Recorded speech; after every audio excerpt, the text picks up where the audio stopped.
அன்பான தோழர்களே, தியாகி இமானுவேல் சேகரன் இந்த மண்ணில் சாதியத்துக்கு எதிராக இந்த மண்ணிலை களமாடினார் என்பதுதான் வரலாறு. இமானுவேல் சேகரனை பள்ளி பருவத்தில் ஒரு நன்கு படிப்பாளராக நாம் அறிந்திருக்கிறோம். படித்துக் கொண்டிருக்கும் பொழுது இந்த நாட்டினுடைய பாதுகாப்பில் அக்கறை கொண்டு ஒரு ராணுவ வீரனாக இமான் சேகரனை அவருடைய வரலாறை நாம் படித்து தெரிந்திருக்கிறோம். இந்த ஒடுக்கப்பட்ட மக்களுக்கு அதிகாரத்தை பெற்றுத்தர வேண்டும் என்ற எண்ணத்தில் தன்னை ஒரு அரசியல்வாதியாக இந்த மண்ணிலே அவர் அறியப்பட்டிருக்கிறார். அதை நாம் அறிந்திருக்கிறோம். சாதியத்தினுடைய உச்சத்திலே இந்த மண்ணிலே சாதியத்தை எதிர்த்திருந்து இந்த மண்ணில் வெட்டுப்பட்டு செத்த ஒரு முதல் களப்போராளியாக தியாகி இமான் சேகரனை நாம் அறிந்திருக்கிறோம்.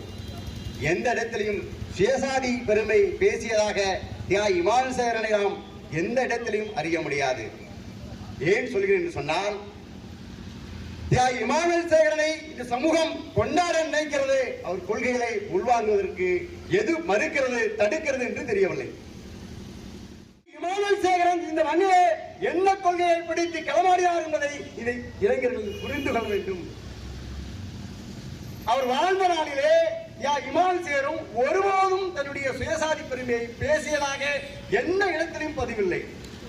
அதற்காகத்தான் சொல்கிறேன், இமான் சேகருடைய வரலாறை முழுமையாக இந்த இளைஞர்களிடம் கொண்டு போய் சேர்க்கக்கூடிய கடமையும் பொறுப்பும் எங்களை போன்றவர்களுக்கு இருக்கு. ஒரு ஒடுக்கப்பட்ட மக்களுக்காக களமாடிய இமான் சேகரன் ஒரு ஒடுக்கப்பட்ட மக்களுடைய சமூகத்தினுடைய தலைவராக அறியப்படுகிறார் என்று சொன்னால், நம்ம அவரை பொது வழிக்கு கொண்டு போய் சேர்ப்பது நம்முடைய கடமை. இந்த நிகழ்வுல இமான் சேகருடைய அர்ப்பணிப்பை மாற்று சமுதாயத்தை சார்ந்தவர்களும் பேசும்படியாக செய்திருக்க வேண்டும். இமான் சேகரனை நம் சமூகத்தை சார்ந்தவர்கள், சொந்த சமூகத்தை சார்ந்தவர்கள் கொண்டாடினால் போதுமா? அவருடைய அர்ப்பணிப்பையும் அவருடைய தியாகத்தையும் மாட்டு சமுதாயம் ஏற்றுக்கொள்ளும் அளவிற்கு அவருடைய தியாகத்தை கொண்டு போய் சேர்க்கக்கூடிய பொறுப்பும் கடமையும் நமக்கு இருக்கிறது. இதைத்தான் தொடர்ந்து வடநாட்டு மக்கள் கட்சி சார்ந்தவர்கள் நாங்கள் வலியுறுத்துகிறோம். எங்களை எதிராக கூட பாக்குறாங்க. நான் இந்த இளைஞர்களை பக்குவப்படுத்துவதற்கு, அரசியல்படுத்துவதற்கு என்ன முயற்சியோ அதை நாங்கள் செய்து கொண்டே இருக்கிறோம். ஆனால் இந்த இளைஞர்கள் இன்றைக்கு என்ன நிலைமை இருக்கிறார்கள்? ஆர்ப்பரிக்கக்கூடிய இந்த இளைஞர்கள், உணர்ச்சி வசப்படக்கூடிய இந்த இளைஞர்கள் ஒரு அரசியல் படுத்துவதற்கு நம்மை போன்ற இயக்கத்தை சார்ந்தவர்கள் சிந்திக்க வேண்டும் என்று சொல்கிறேன். வேற ஒண்ணும் இல்ல. வருத்தத்தோடு தான் பதிவு பண்றேன். இமான் சேகருடைய கொள்கையை இந்த சமூகம் இளைஞர்கள் ஏன் உள்வாங்கவில்லை என்று நான் சொல்கிறேன் சொன்னால், இமான் சேகர் என்ன கொள்கையோடு இந்த மண்ணிலை களமாடினார் என்று இளைஞர்கள் புரிந்து கொண்டால், அவருடைய படத்திலே நெத்தியிலே திலமிட்டு பட்டையடித்து இமான் சேகருடைய கொள்கைக்கு எதிராக இளைஞர் களத்தில் நிற்கிறார்கள். இது எங்கிருந்து இவர்கள் கற்றுக்கொண்டார்கள்? நான் இந்த மண்ணிலே மேலானவன், இந்த மண்ணிலே நான் உயர்ந்த குடியை சார்ந்தவன், இந்த மக்களுக்கு வரலாறு இருக்கிறது, எதையும் நாம் இருக்கிறோம்.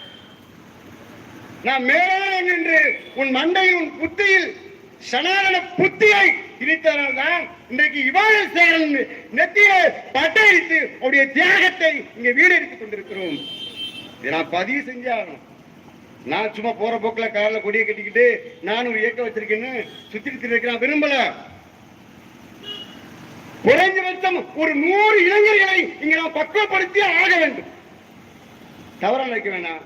இந்த ஒருங்கிணைப்பு செய்த இளைஞர்கள், சட்டக்கல்லூரி மாணவர்கள் வந்து ஒரு மணி நேரம் இமான் சேகரை பத்தி பேச சொல்லுங்க, அவருடைய வரலாறு பேச சொல்லுங்க. அதுதானே நம்ம போன்றவருடைய அர்ப்பணிப்பு.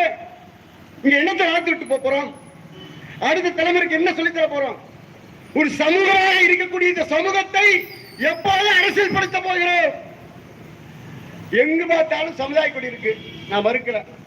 இமான் சேகரன் படம் இருக்கு, சுந்தரலிங்கம் படம் இருக்கு, மதுரையில இருந்து திண்டுக்கல் வரைக்கும் போனா இருக்கு. இந்த சமூகத்தினுடைய அடையாளம் இருக்கு, நான் மறுக்கல. அந்த சமூகத்தை ஒரு இயக்கத்துடைய சார்ந்த, ஒரு கட்சியை சார்ந்த இயக்கமாக, அரசியலாக எப்போது மாற்ற போகிறோம்? அதை ஏற்றுக்கொள்வதற்கு என்ன உங்களுக்கு பிரச்சனை? 40 இயக்கம் இருக்கு, 100 இயக்கம் இருக்கு, நான் மறுக்கல. ஒரு இயக்கம் உன் கொள்கை சார்ந்து இல்ல. ஏன் அந்த இயக்கத்துடைய கிளைகளையோ கொடியோ கொண்டு அங்க நடுவுக்கு என்ன சிக்கல் இருக்கு? எப்போது நீ அரசியல்படுத்த போறோம்? வீட்டிலிருந்து இங்க ஆரம்பிக்க வேண்டியிருக்கு. இன்னும் நம்ம எதையுமே துவங்கல. நம்மளை நாமே போராளிகளா சொல்லிக்கொண்டே அடைகிறோம். இங்க எதையுமே தயார்படுத்தல. இந்த நிகழ்வை அவர்கள் எப்படி ஆரம்பிக்கும் என்றே திணறுகிறார்கள். இதற்கு காரணம் பயிற்சி இல்ல. இந்த இளைஞர்களை பயிற்சி கொடுக்க வேண்டிய கட்டாயம் நமக்கு இருக்கு. இமான்சியனுடைய வரலாறை இந்த மண்ணிலே அவருடைய அர்ப்பணிப்பை மருதநாட்டு மக்கள் கட்சி சார்பில் நாங்கள் எந்த அளவுக்கு எடுத்துக்கொண்டு சேர்க்க முடியுமோ அதுக்கான முயற்சியை அத்தனையும் செய்வோம். வாய்ப்புக்கு நன்றி சொல்லி விடைபெறுகிறேன். நன்றி, வணக்கம்.